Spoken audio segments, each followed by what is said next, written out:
What if one day, in a twinkle of an eye, everything you love, including your children, were taken away all in the same day? Your home destroyed, your wealth burned to ashes, your health shattered, and very people who were meant to comfort you still far away, and the woman you loved asked you to curse God and die. And the God you love and trusted goes silent. Will you still trust God? There once lived a man named Job in the land of Uz. He was blameless and upright. He feared God and shunned evil. He had 7 sons and 3 daughters. And he owned 7,000 sheep, 3,000 camels, 500 yoke of oxen, and 500 donkeys, and had a large number of servants. He was the greatest man among all the people of the East. His sons used to hold feasts in their homes on their birthdays, and they would invite their 3 sisters to eat and drink with them. When a period of feasting had run its course, Job would make arrangements for them to be purified. Early in the morning, he would sacrifice a burnt offering for each of them, thinking, "Perhaps my children have sinned and cursed God in their hearts." This was Job's regular custom. One day the sons came to present themselves before the Lord, and Satan also came with them. "Where have you come from?" "From roaming throughout the earth, going back and forth on it." "Have you considered my servant Job? There is no one on earth like him. He is blameless and upright, a man who fears God and shuns evil. Does Job fear God for nothing? Have you not put a hedge around him and his household and everything he has? You have blessed the work of his hands, so that his flocks and herds are spread throughout the land. But now stretch out your hand and strike everything he has, and he will surely curse you to your face." "Very well, then. Everything he has is in your power, but on the man himself, do not lay a finger." Then Satan went out from the presence of the Lord.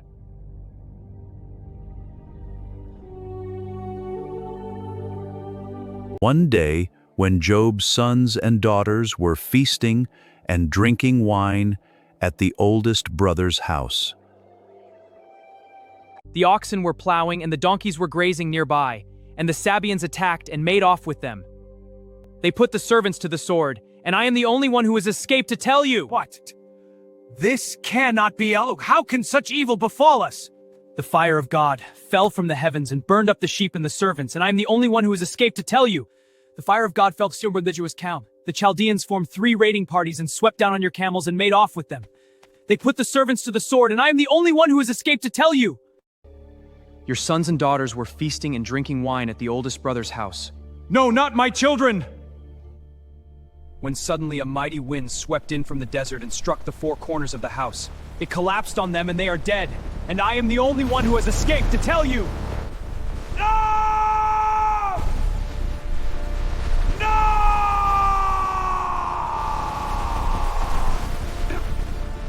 "Naked I came from my mother's womb, and naked I will depart."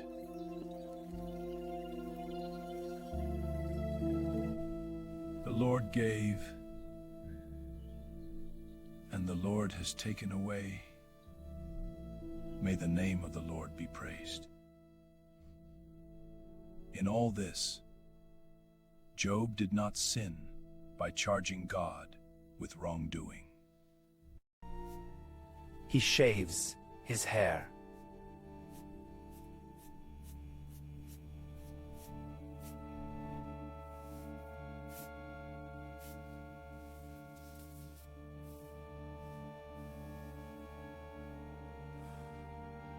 Then Job took a piece of broken pottery and scraped himself with it.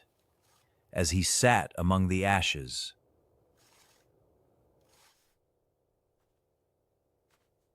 Are you still maintaining your integrity? Curse God and die! You are talking like a foolish woman. Shall we accept good from God and not trouble? When Job's 3 friends, Eliphaz the Temanite, Bildad the Shuhite, and Zophar the Naamathite, heard about all the troubles that had come upon him, and they set out from their homes in Naphtali, and met together by agreement to go and sympathize with him and comfort him. When they saw him from a distance, they could hardly recognize him. They began to weep aloud, and they tore their robes and sprinkled dust on their heads. Then they sat on the ground with him for 7 days and 7 nights. No one said a word to him, because they saw how great his suffering was. May the day of my birth perish, and the night that said, "A boy is conceived." That day may it turn to darkness. May God above not care about it. May no light shine on it. May a cloud settle over it. May blackness overwhelm it. That night may thick darkness seize it. May it not be included among the days of the year, nor be entered in any of the months. May that night be barren. May no shout of joy be heard in it. May those who are ready's days cross Leviathan. May it wait for daylight in vain, and not see the first rays of dawn, for it did not shut the doors of the womb on me to hide trouble from my eyes. Why did I not perish at birth, and die as I came from the womb? Why were there knees to receive me, and breasts that I might be nursed? For now I would be lying down in peace-eyed. I would be asleep and at rest, with kings and rulers of the earth, With princes who had gold, who filled their houses with silver. Or why was I not hidden away in the ground like a stillborn child, like an infant who never saw the light of day? There the wicked cease from turmoil, and there the weary are at rest. Also enjoy their ease. They no longer hear the slave drivers shout. The small and the great are there, and the slaves are freed from their owners. Why is light given to those in misery, and life to the bitter of soul? To those who long for death that does not come, who search for it more than for hidden treasure, who are filled with gladness and rejoice when they reach the grave. Why is life given to a man whose way is hidden, whom God has hedged in? For sighing has become my daily food. My groans pour out like water. What I feared has come upon me. What I dreaded has happened to me. I have no peace, no quietness eind. I have no rest, but only turmoil. If only my anguish could be weighed and all my misery be placed on the scales. It would surely outweigh the sand of the seas. No wonder my words have been impetuous. The arrows of the Almighty are in me, my spirit drinks in their poison. God's terrors are marshaled against me. Does a wild donkey bray when it has grass, or an ox bellow when it has fodder? Is tasteless food eaten without salt, or is there flavor in the sap of the mallow? I refuse to touch it. Such food makes me ill. Oh, that I might have my request. That God would grant what I hope for. That God would be willing to crush me, to let loose his hand and cut off my life. Then I would still have this consolation, my joy in unrelenting pain, that I had not denied the words of the Holy One. What strength do I have that I should still hope? What prospects that I should be patient?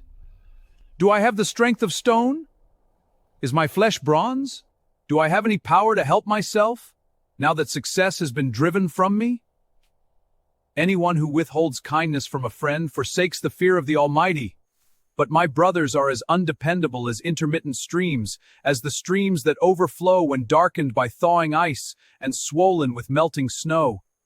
But that stop flowing in the dry season, and in the heat vanish from their channels.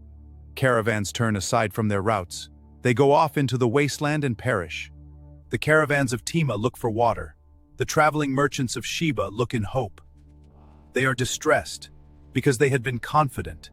They arrive there. Now you too have proved to be of no help. You see something dreadful and are afraid. Have I ever said, "Give something on my behalf"? Deliver me from the hand of the enemy. Rescue me from the clutches of the ruthless. Teach me, and I will be quiet. Show me where I have been wrong. How painful are honest words! But what do your arguments prove? Do you mean to correct what I say, and treat my desperate words as wind? You would even cast lots for the fatherless, and barter away your friend. But now be so kind as to look at me. Would I lie to your face? I know that you can do all things. No purpose of yours can be thwarted. You asked, "Who is this that obscures my plans without knowledge?" Surely I spoke of things I did not understand, things too wonderful for me to know. You said, "Listen now, and I will speak. I will question you, and you shall answer me." My ears had heard of you, but now my eyes have seen you. Therefore I despise myself and repent in dust and ashes.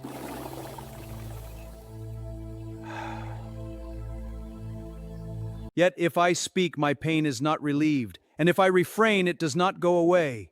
Surely, God, you have worn me out. You have devastated my entire household.